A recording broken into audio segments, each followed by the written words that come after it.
All right, we're switching our focus to football now on the SportsMax Zone. And the Montego Bay Sports Complex witnessed two enthralling semi-final first-leg matches on Thursday as the Ray and Nephew Jamaica Premier League began the battle of the Final Four.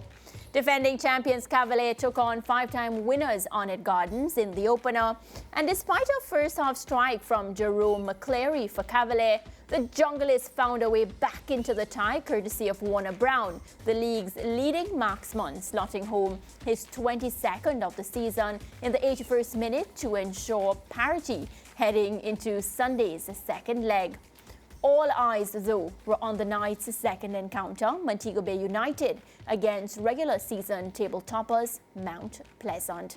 But it wasn't the best night for the home side as a 22nd minute strike from player of the match, Clifford Thomas, was enough to give Mount Pleasant a slender advantage going into the second leg. Well, our in-house football analyst, Leger Williams, is back from his trip to the West to analyze both matchups for us. So, Leger, welcome to the show. I'm just wondering if this is... Are you sending a signal or something? No, there's some big news in the West Indies cricket world. So you pulled for this one? Yes, I just decided to give a debut to a shirt that means a lot to me, you know. All right, good to know. Well, how was it yesterday for you? Two exciting matchups. I mean, results you expected? No, not necessarily. At the very least, maybe not the performances I would have expected. For the first game, at least, the Cavalier-Arnett game, Arnett weren't at the races at all, in my opinion, for the entirety of the game. Their coach was visibly disappointed throughout the game. It was pretty tough. It was nothing that I would have expected from Arnett, given that they're coming out of a break. I expect them to be much more sharp, play at a much higher tempo. Cavalier, if you were to watch the game and you heard that one of the teams had a break for a week, you really couldn't tell which one it was. And Cavalier, I think all in all, deserved to win the game. There were several flash points and you know, it was a very tight game all in all, but I do think that Cavalier had the better of things in terms of the Mount Pleasant Mobay game. That was just one of those games that if you're a mind that loves the tactical side of things, you know, that's something you're going to enjoy thoroughly. It was a highly entertaining game as well, especially with the crowd. So I was definitely not disappointed with my 6-hour-long journey. All right. Well, good to know that part about your journey. So, Liz, you know, you gave your opening remarks about what you thought, but we want to get into the analysis of both matches. And, you know, going into the matchup, a lot of different storylines, and you pointed to the key one, Cavalier having tired legs, having played a lot of matches. Arnett, of course, everybody was expecting to come out firing, as well as Mount Pleasant, right? And people were saying that based on the time frame and all the different matchups. When you looked at that Cavalier match, what were some of the areas you felt that Arnett would have slipped up in? Yeah, I think it was just all down to their tempo. They weren't patient enough. When they were trying to build up, often it would just end in them launching long passes, which tended to be not accurate. They just weren't playing well at all.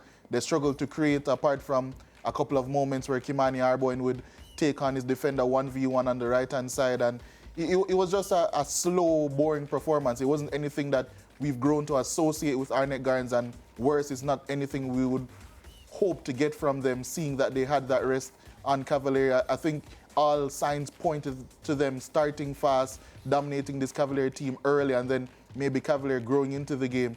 But it just wasn't that. And as I mentioned, flash points in the game. Cavalier, they went up, they had other chances. And then there's a big chance for them later on in the game. Here you're going to see the clip of their goal. Dwayne Atkinson was man of the match. He had a ridiculously good performance. And then later on in the game, he was racing away, basically 1v1, about to take a shot on. And it was just too late. And Phil on the wing put in a tackle. A lot of people, including myself, I think that it probably should have been called a penalty in the end.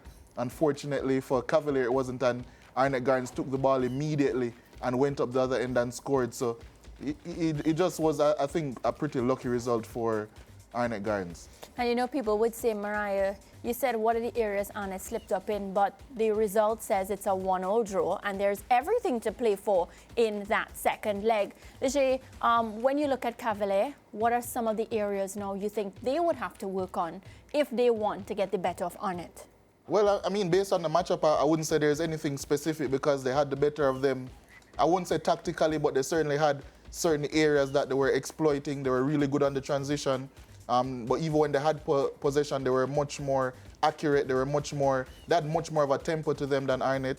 So I wouldn't say they have to improve on anything really tactically. Physically, obviously, they'll be ailing.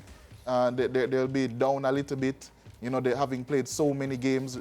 Rudolph Speed actually told me before the game that they have played 98 games, well 99 now in the last year and 10 months. So, you know, it's very taxing on the body. They didn't rotate much. They waited very late to make their subs. So I'm assuming it will be very difficult for them, only a 2-day turnaround. But if anyone can do it, I'm pretty sure it's going to be Cavalier. Yeah, talk to us quickly about the Montego Bay United Mount Pleasant game. Mount Pleasant looked good. And yeah. Unlike Arnett Gardens, they didn't look affected by the 3-week break they would have had. It's as long as 2.5? Basically, I think it was practically like a week and a half because the break is shorter this season than it is in previous seasons. But they looked sharp. Yeah, extremely. They looked very good, Mount Pleasant did. Yeah, Mount Pleasant looked very, very, very good. They did a lot right tactically, and as I said, when it comes down to their sharpness, they were just zipping the ball around much better than Mobay did for most of the game. I think tactically they got a lot of things right as well. They really should have won this game by, I think, more than one goal as well. Mount Pleasant, they really tried to overload the wide areas. Franco Celestin, 16 years of age, I can't praise him enough for his performance, especially in the first half. Devontae Campbell played well as well, I would say, early parts of the game also. But in the second half, Mobay really changed things around. Yes. And I think the introduction of Peter Lee Vassell, that really, really changed the tempo of the game because Mobay were struggling to find the right tempo to deal with Mount Pleasant's press. But Peter Lee Vassell, I think he reminded everyone, and it was a very timely reminder as well, of how talented of a player he is. There's a reason why he went to a club so prestigious like LAFC in the MLS. Yes. He was selected out of a group of Caribbean athletes, Caribbean footballers to go to that trial, and he succeeded. And yes, things haven't worked out for him well, but the difference in ability that he showed, having not played football for basically 2 years, really changed the game, and it'll be very intriguing to see whether or not he would get a look in to start the second leg, because that could be a big game changer. Yeah, the Clifford Thomas strike was a special strike, though. Yeah, no, the winning goal for Mount Pleasant. Yeah, and Clifford Thomas himself was fantastic. I mentioned him. I mentioned it on commentary whenever I'm doing a Mount Pleasant game, and I mentioned it also when it comes on to analyzing any game. Clifford Thomas is a defensive midfielder. I love to refer to him as a lighthouse type of player, and I say that because he's a beacon for a reference point for everything that Mount Pleasant want to do in and out of possession. So whenever they're building up, he's a reference point on where the ball is going to go. Whenever they're defending in their press, his movement dictates what Mount Pleasant are going to do, how aggressive they're going to be, how passive they're going to be. So it's extremely important. That's why a holding midfielder is the most important position on a football pitch. And for Mount Pleasant, this very modern style of playing football, it was very evident that he was going to be important, and he had a fantastic game. Yeah, so Mount Pleasant could have won by a bigger margin than 1-0. Do you think that is enough of an advantage going into the second leg, especially considering how much better Mobay looked in the second half, and maybe now have the template to be more challenging in the second leg? Yeah, I definitely think it's not going to be enough. They're certainly going to need more goals. Mobay is going to threaten them a lot, especially, as I said, they have the template based on their second half performance. It is a bit of a dull moment for them because they didn't capitalize on their home stadium, all of the fans that were there. That's the fullest I've seen the Montego Bay Sports Complex in quite some time. So that's a disappointment, but neither team will be playing at home per se in the second leg. So that will be interesting. But considering all of the tactical nous of both coaching staff, you have to mention that Andrew Peart is on the coaching staff of Mobay, Paul Teagat Davis, a title winner, Theodore Whitmore, a title winner, and Davian Ferguson, who has also been there. I think tactical-wise, it's going to be extremely intriguing to see what each team adjusts to try and get the better of their one another. Yeah. And maybe you can wear your West Indies shirt to Sabina Park.